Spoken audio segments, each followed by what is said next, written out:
Tem mistérios que ninguém nunca conseguiu explicar, crimes que o tempo não resolveu, lendas que ninguém provou e ninguém esqueceu. Aqui nós acendemos uma vela e voltamos a olhar para elas. Seja bem-vindo aos vestígios reais. Era madrugada na ilha. Ela contou que acordou sem conseguir se mexer. Um calor estranho descia sobre a cama e, quando abriu os olhos, a luz já estava dentro do quarto. Não fazia barulho, não tinha forma definida, só descia e tocava a pele.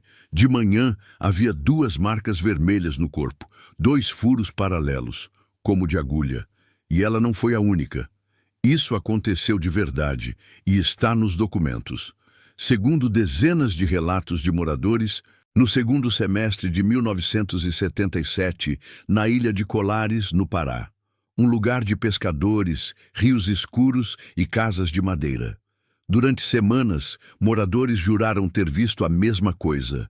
Uma luz que descia do céu à noite, perseguia pessoas e deixava marcas no corpo.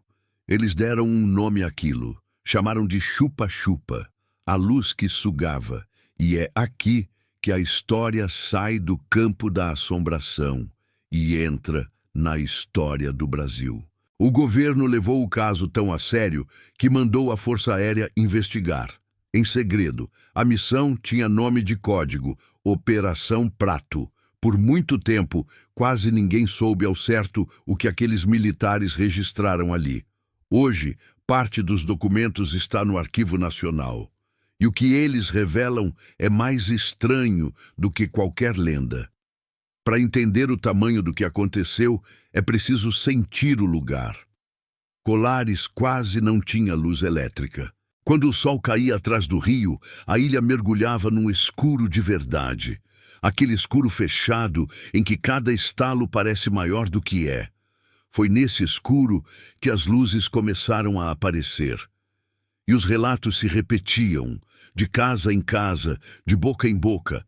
Uma luz que descia, escolhia alguém e seguia. Gente que acordava paralisada. Gente que sentia calor, fraqueza, tontura. E depois encontrava as marcas na pele. O medo virou rotina. As famílias pararam de dormir separadas. Acendiam fogueiras a noite inteira, porque tinham percebido uma coisa. A luz parecia evitar o fogo. Os homens passavam a madrugada olhando para o céu, atirando para o alto quando alguma coisa se acendia sobre o rio. Não era uma casa em pânico. Não era uma família isolada. Era a ilha inteira com medo de dormir. Foi aí que o prefeito tomou a decisão que mudou tudo. Assinou um pedido de socorro, não para a polícia, para a aeronáutica. Havia uma mulher na ilha que também já não dormia. Mas não era o medo das luzes que a mantinha acordada. Era o que ela via no corpo dos vizinhos. As mesmas marcas. De novo e de novo. Eles chegavam fracos, com febre, tontura, abatimento, como se alguma coisa tivesse drenado suas forças. E ela atendia um por um. E anotava tudo. Foram quase 80 pessoas. Porque aquela mulher era a médica da ilha. A única. E o que ela registrou é, até hoje, uma das partes mais perturbadoras de todo o caso. Não era apenas o susto de uma moradora. Era o relato de alguém treinada para observar, duvidar e descrever. Ela falou de feridas com 2 orifícios paralelos, como se 2 agulhas tivessem penetrado a pele. E aqui a história aperta. Quando os militares chegaram, veio também uma orientação. Acalmar a população. Não incentivar a narrativa das luzes. Anos depois, a médica diria que se recusou a esconder o que estava vendo. Uma médica de cidade pequena, sozinha numa ilha, dizendo não a uma operação militar. Guarda essa imagem.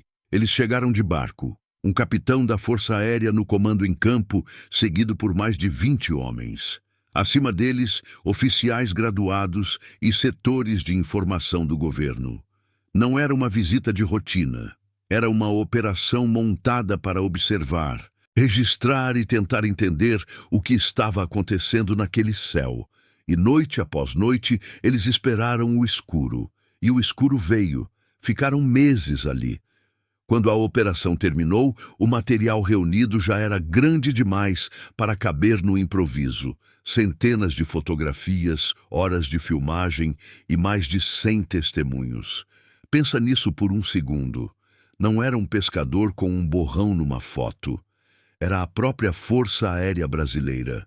Com equipamento profissional, homens treinados e uma investigação em curso, registrando durante meses luzes que ela mesma não conseguiu explicar com clareza. E então, de repente, a Operação Prato foi encerrada. A conclusão oficial foi frustrante. Nos termos do registro militar, a operação terminou sem encontrar nada de anormal. Centenas de fotos, horas de filme, uma ilha inteira sem dormir. Quase 80 pessoas com marcas no corpo. E a resposta oficial foi, na prática, nada a declarar. O material foi guardado, o assunto abafado. E Colares ficou sozinha com suas luzes e seu medo. Por 2 décadas, o silêncio predominou. Até que, em 1997, o homem que tinha comandado a operação em campo decidiu falar. Já fora da ativa, procurou pesquisadores e rompeu anos de silêncio.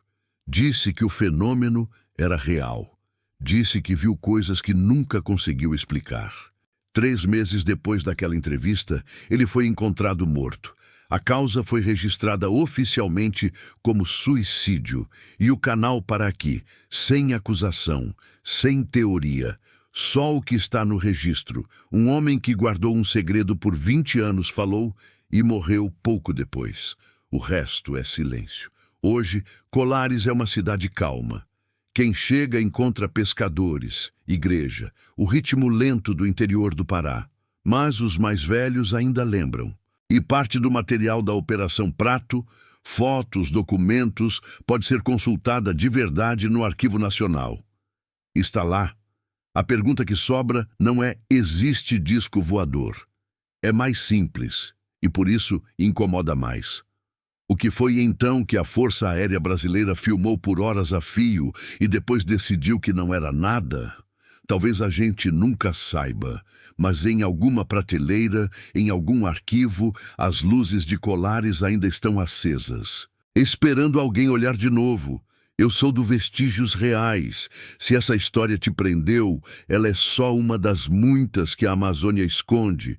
No próximo, a gente desce mais fundo no rio. Até lá.